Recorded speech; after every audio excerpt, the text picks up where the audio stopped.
Welcome. இந்த வீடியோவில் நம்ம பார்க்க போகிற recipe AMC hot pan use பண்ணி ஃபிஷ் ஃப்ரை எப்படி பண்ணணும்னு பார்க்கலாம். ஃபஸ்ட் நான் ஃபிஷ்ஷை மேரினேட் பண்ணி வச்சுருக்கேன். இதில் வந்து நான் என்னோடய masalas like salt, chilli powder, turmeric powder இது மட்டும் போட்டு மேரினேட் பண்ணி ஒரு 1/2 hour ஆச்சு. இதை நீங்கள் இந்த மாதிரி பிளேட்டில் போட்டு ஸ்ப்ரெட் பண்ணி வச்சிங்கன்னா நல்லா கொஞ்சம் நேரம் காய விட்டுருங்க. இப்படி காஞ்சிச்சுன்னா நம்ம ஃபிஷ் ஃப்ரை பண்ணுறதுக்கு ரொம்ப ஈஸியாக இருக்கும். நான் இந்த மாதிரி மேரினேட் பண்ணி வச்சுருக்கேன். இப்போது இதில் வந்து பார்த்தீங்கன்னா இந்த இண்டிகேட்டர் வந்து ரோஸ்டிங் சிம்பிள் வரைக்கும் வரணும். இந்த ரோஸ்டிங் சிம்பிள் வரப்போகுது. வந்தோன்னே ஆயில் கொஞ்சம் க்ரீஸ் பண்ணிவிட்டு ஃபிஷ் பீசஸை நம்ம வச்சிடலாம். இது ப்ரீ ஹீட் ஆயிடுச்சு பாருங்கள். இந்த இண்டிகேட்டர் கிட்ட வந்துருச்சு. நான் இப்போது 1 ஸ்பூன் ஆயில் போடுறேன்.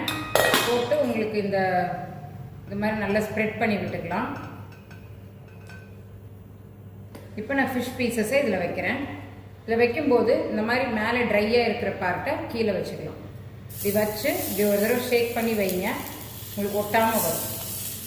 ஃப்ளேமை கம்மி பண்ணிடணும். இப்படி தலைகீழ திருப்பி வச்சுட்டு க்ளோஸ் பண்ணிடலாம். இப்போ நான் சிம் ஃப்ளேமில் உங்களுக்கு டேர்னிங் பாயிண்ட் வர்ற வரைக்கும் வச்சிடலாம். இந்த நீடில் இங்கே 80 டிகிரி வரும்.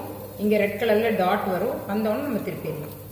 இப்போ பாருங்கள் 80 டிகிரி ரீச் ஆயிடுச்சு. இங்கே டேர்னிங் பாயிண்ட்லேயும் உங்களுக்கு கலர் வந்துச்சு. இப்போ இது வந்து இவ்வளோ நேரம் நம்ம க்ளோஸ் பண்ணி வச்சது ஃபிஷ் நல்லா குக் ஆகிருக்கும். இப்போ நம்ம இதை ஃப்ளிப் பண்ணிடலாம்.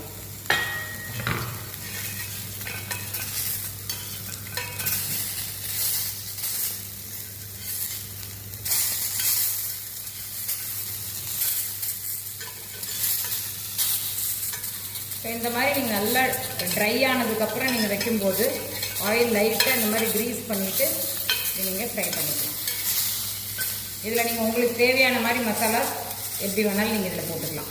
ஸோ உங்களோட இப்படி நம்ம திருப்பி போட்டதுக்கப்புறம் மூடியெல்லாம் நீங்கள் க்ளோஸ் பண்ண வேண்டாம். இப்படி ஓப்பன்லேயே வச்சுட்டு உங்களுக்கு தேவையான மாதிரி டெக்ஸ்சர் வந்தோன்னே எடுத்துக்கலாம். ஸோ இந்த ஃபிஷ் ஃப்ரை ரெடி ஆகிடுச்சு.